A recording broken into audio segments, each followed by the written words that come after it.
عن عبد الله بن مسعود رضي الله عنه قال قال رسول الله صلى الله عليه وسلم إن الله عز وجل قاسم بينكم أخلاقكم كما قاسم بينكم أرزاقكم۔ اس ایک حدیث شریف دے وچ چند گلاں نے، اور حدیث پاک واسطے حدیث دا نمبر ہے 164 164 جی۔ کتاب ہے مجموع زوائد شریف جلد نمبر 1، اور جو حدیث شریف ہے اس کے لیے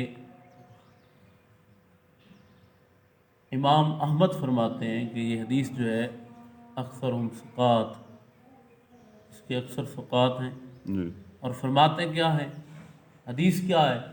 حضرت عبداللہ بن مسعود رضی اللہ تعالیٰ عنہ فرماتے ہیں کہ کریم آقا صلی اللہ علیہ وسلم نے ارشاد فرمایا، جیسے اللہ تعالیٰ تمہارے رزق تقسیم فرماتا ہے، اسی طرح وہ تم میں عادات کو، اخلاق کو تقسیم فرماتا ہے۔ سبحان اللہ۔ اب یہ کیا بات ہے، اس میں سنو ذرا، پہلا جو جملہ ہے نا، پہلا جملہ محبوب پاک صلی اللہ علیہ وسلم کو، وہ محبوب جس کے لیے رب فرمائے کہ میرا محبوب اپنی خواہش سے بولتا ہی نہیں ہے، بے شک، کیا بات ہے جی، اس محبوب صلی اللہ تعالی علیہ وسلم کے وہ جملے جو ہیں، جو کلمات محبوب ارشاد فرمائیں، اب حضور نے ارشاد میں ان اللہ عز و جل یعطی الدنیا من یحب ومن لا یحب۔ سنو سجنا، فرمایا اللہ تعالی جس کو پسند فرمائے اور جس کو نہ فرمائے، جملہ پہ غور کرے، اللہ تعالیٰ جس کو پسند فرمائے اور جس کو پسند نہ فرمائے،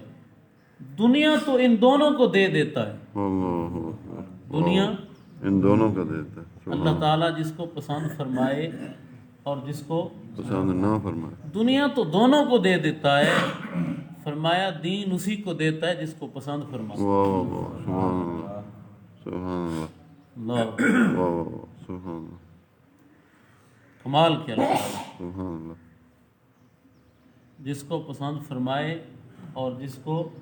نہ پسند، دنیا دونوں کو دے دیتا ہے، واہ واہ، اور دین اسی کو دیتا ہے جس کو پسند فرمائے۔ سبحان اللہ، کریم آقا فرماتے ہیں فمن اعطاہ اللہ الدین فقد احبہ،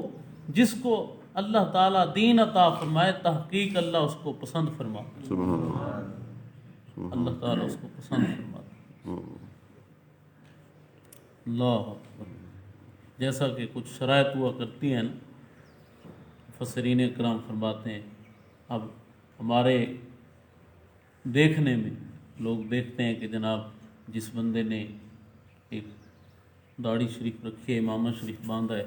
کئی سادے بیچارے، کئی اس کو حافظ کہتے ہیں، کئی اس کو قاری کہتے ہیں، کئی اس کو سمجھتے ہیں کہ شاید کسی کو عالم کہتے ہیں، اور پھر وہ بندہ نہ ہو تو پھر حافظ یا قاری تو ضروری سمجھتے ہیں، اور پھر اگر وہ کچھ کتاب بھی کر لیتا ہو تو لوگ سمجھتے ہیں کہ شاید یہ عالم ہے، اور بعض تو اسے عالم جو ہے پھر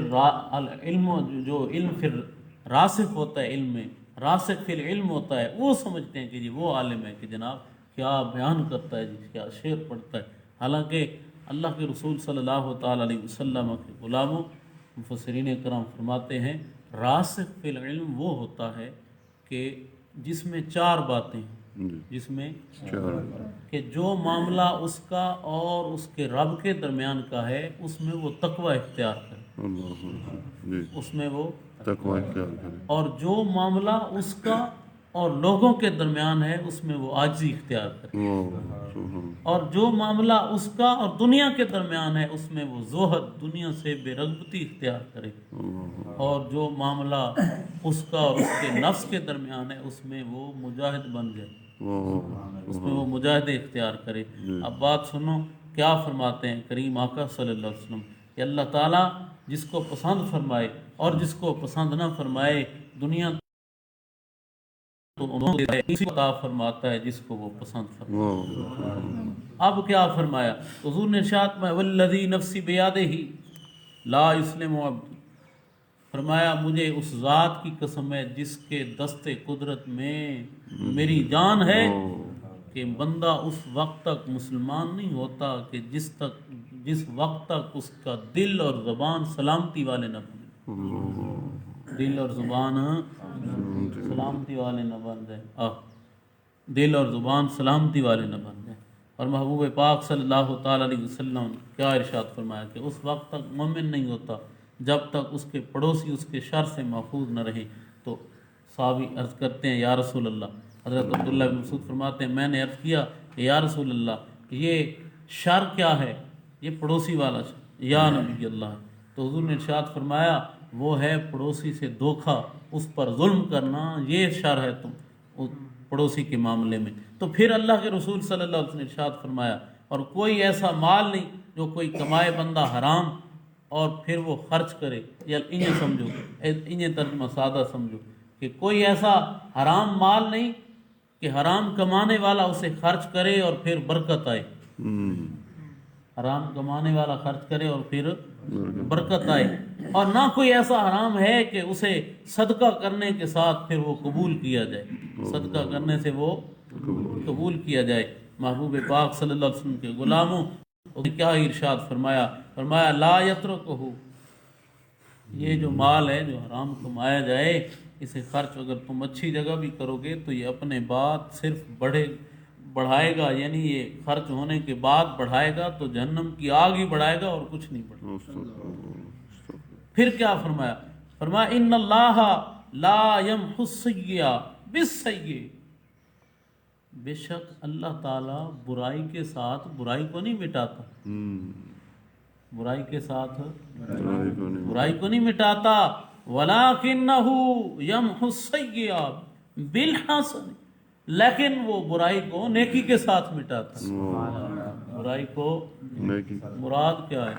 کما کے بندہ حرام ہو تو پھر آکھے رب دے راتے، یعنی حرام ایک کماونا گناہ ہے، اوجا او گندگی رب دی بارگاہ چ دیونی گناہ ہے، تے اے گناہ نو گناہ نہیں مٹاندا۔ فرمایا جو تو خطاواں مٹاونا چاہنا ہی تے پھر چاہیے ہی کہ گناہ کر بیٹھے تے نیکی کریں آ کے اس گناہ نو مٹائے۔ اگے کیا الفاظ نے فرمایا ان الخبیث لا یمحو الخبیث، فرمایا گندگی صاف نہیں کر دی، گندگی کسی نے دسو بھائی کپڑے دے اوتے جے گندگی لگی ہوئے تے او کپڑے لے کے تے گٹر دے وچ لٹکا دے، قمیض لگے، وہ کو پوچھے کیا کرنا ہوتا جی گندگی صاف کرنا، گندگی صاف ہونی نہیں ہونی نا۔ یہ فرما رہے ہیں کریم آقا صلی اللہ علیہ وسلم، کیا لفظ نے یار آج دی حدیث دے پہلے حضور کیا فرما رہے ہیں وہ تقسیم دے لفظ تو بعد یہ فرمایا جس نو پسند فرمائے تے جس نو پسند نہ فرمائے، دنیا تو سارا نو دے دیندا ہے، سب کو عطا فرماتا ہے، اچھا لیکن فرمایا دین اسی کو عطا فرماتا ہے جس کو پسند فرماتا ہے۔ اور پھر کیا ہی ارشاد فرمایا کہ بندہ مسلمان تبھی ہوتا ہے جب اس کا دل اور زبان سلامتی والی ہوں، اور مومن تبھی ہوتا ہے جب اس کے پڑوسی اس کے شر سے محفوظ ہوں۔ اور پھر پوچھا گیا حضور وہ کیا ہے، تو فرمایا کھوٹ، دھوکا اور ظلم۔ اور پھر محبوب پاک صلی اللہ علیہ وسلم ارشاد میں کوئی ایسا حرام نہیں جو کمایا